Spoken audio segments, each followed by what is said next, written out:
Abbas ibn Firnas, 810 a 887. El inventor alado. Polímata excepcional, Ibn Firnas encarna el espíritu científico andalusí.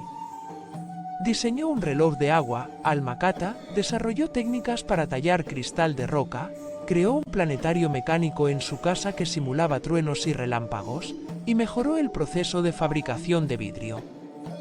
Pero su hazaña más legendaria fue el intento de vuelo humano en el año 875, cuando a los 65 años se lanzó desde un montículo en Córdoba con un artilugio de madera y seda.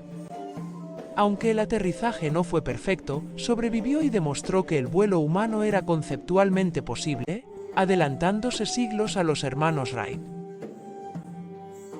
Si el hombre ha de surcar los cielos, debe primero comprender la ligereza del ala y la fuerza invisible del aire. Abderramán III, 891 a 961. Primer califa y constructor de Medina Azahara. El octavo emir omeya que se proclamó califa, enfrentando tanto al califato fatimí de Túnez como al abasí de Bagdad.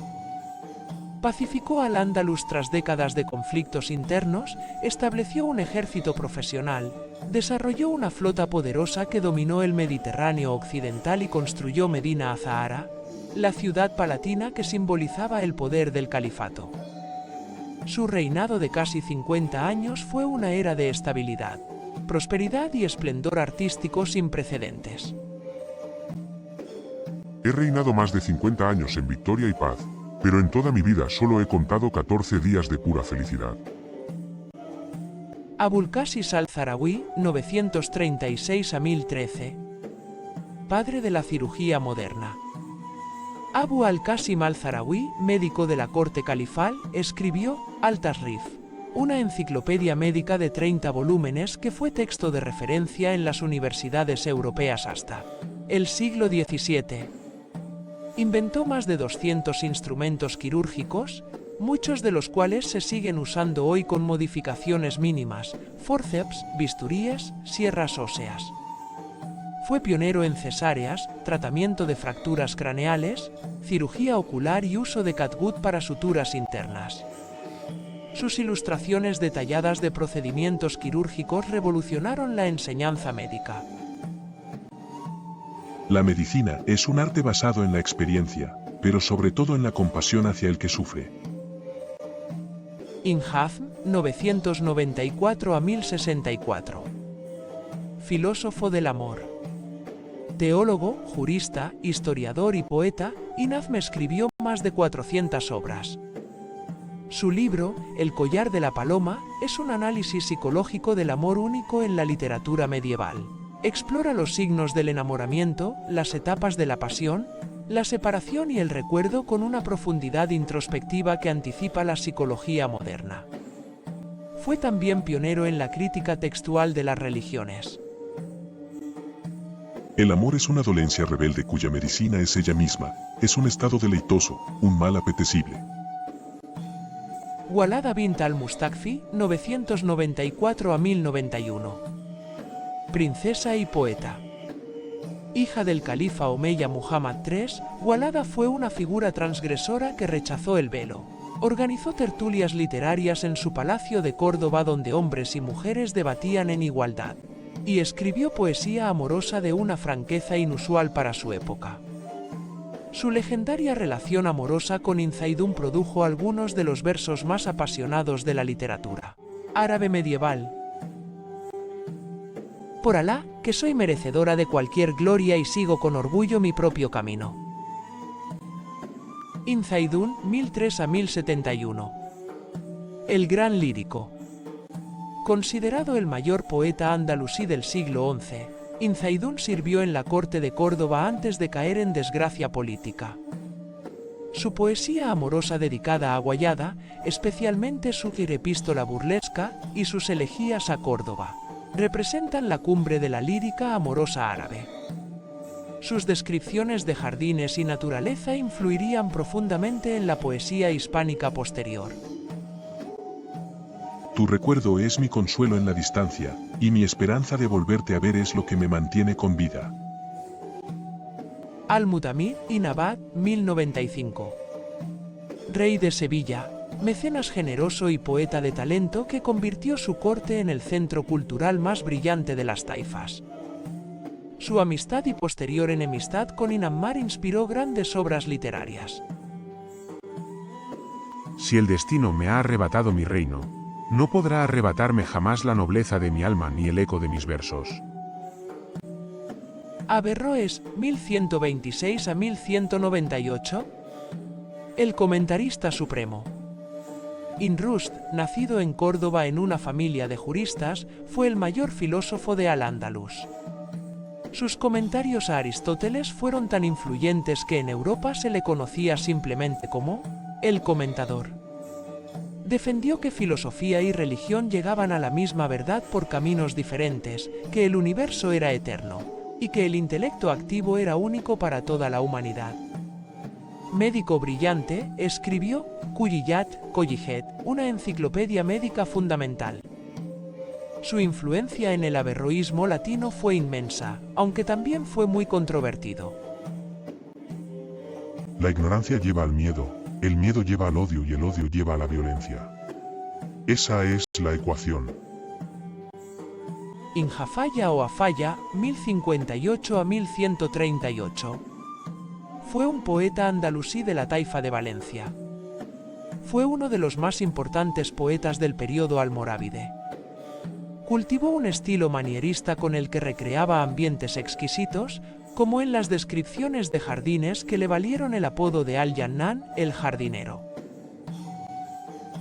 Oh habitantes de Al-Ándalus, qué benditos sois con vuestra agua, vuestra sombra, vuestros ríos y vuestros árboles.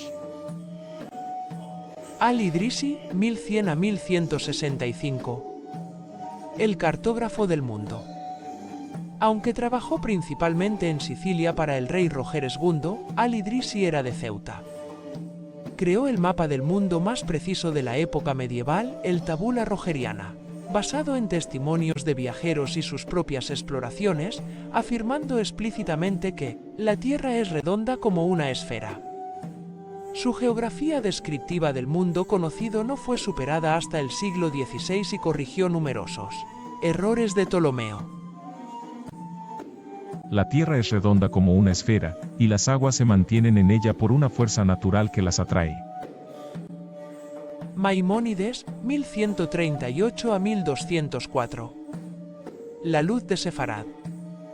Moses ben Maimón, nacido en Córdoba, fue el mayor filósofo y teólogo judío de la Edad Media.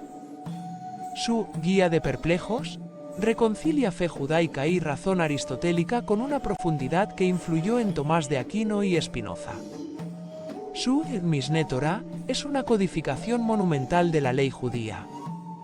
Como médico en la corte de Saladino en Egipto, escribió tratados sobre asma, venenos y dietética que fueron referencia durante siglos. No consideres como verdad nada que no haya sido probado por la razón o por las pruebas de los sentidos. Ibn Arabi, 1165 a 1240. El maestro sufí. Muhyiddin Ibn Arabi, nacido en Murcia, es el mayor místico del Islam. Su doctrina de la unidad del ser, Wadat al-Wujud, propone que toda la realidad es manifestación de lo divino. Escribió más de 800 obras, siendo Las iluminaciones de la Meca y Los engarces de la sabiduría sus textos cumbre. Su influencia alcanzó desde Persia hasta el Magreb, y su poesía mística combina profundidad filosófica con belleza lírica sublime. Mi corazón se ha vuelto capaz de acoger todas las formas, sigo la religión del amor, donde quiera que su caravana se dirija. Ibn al-Baitar, 1248. El príncipe de los botánicos. Nacido en Málaga, Ibn al-Baitar viajó por todo el Mediterráneo recolectando plantas y conocimientos. Su compendio de medicamentos y alimentos simples describe más de 1400 sustancias medicinales, 300 de ellas desconocidas anteriormente, muchas procedentes de Al-Ándalus. Fue la autoridad definitiva en farmacología hasta bien entrada la Edad Moderna.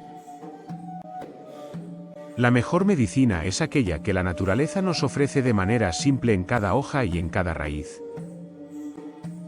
Ibn al-Jatib, 1313 a 1374.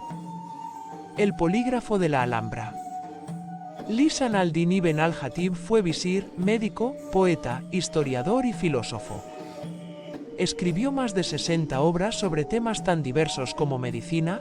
Fue el primero en demostrar el contagio de la peste negra, historia, su crónica de Granada, fuente fundamental, botánica, música y mística. Su prosa rimada alcanzó cumbre artística en descripciones de Granada y la Alhambra. Víctima de intrigas políticas, fue estrangulado en prisión en Fez, pero su obra sobrevivió como testimonio del refinamiento cultural nazarí.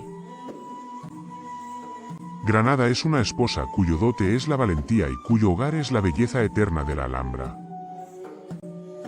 Ibn Jaldún, 1332 a 1406, padre de la sociología e historiografía moderna. Aunque nacido en Túnez de familia andalusí, Abd al-Rahman ibn Jaldún pasó años cruciales en Granada y desarrolló su pensamiento en contexto andalusí-magrebí. Su Muqaddima, Prolegómenos, revolucionó la historiografía al proponer que la historia tiene leyes científicas. Desarrolló conceptos como la asabilla, cohesión social, ciclos de civilización, factores económicos en el ascenso y caída de imperios y la relación entre geografía y cultura. Se anticipó a Marx, Durkheim y Toynbee por siglos. Su método empírico y crítico lo convierte en el primer sociólogo de la historia. La historia es, en su apariencia, no más que información, pero en su interior es examen y verificación de la verdad.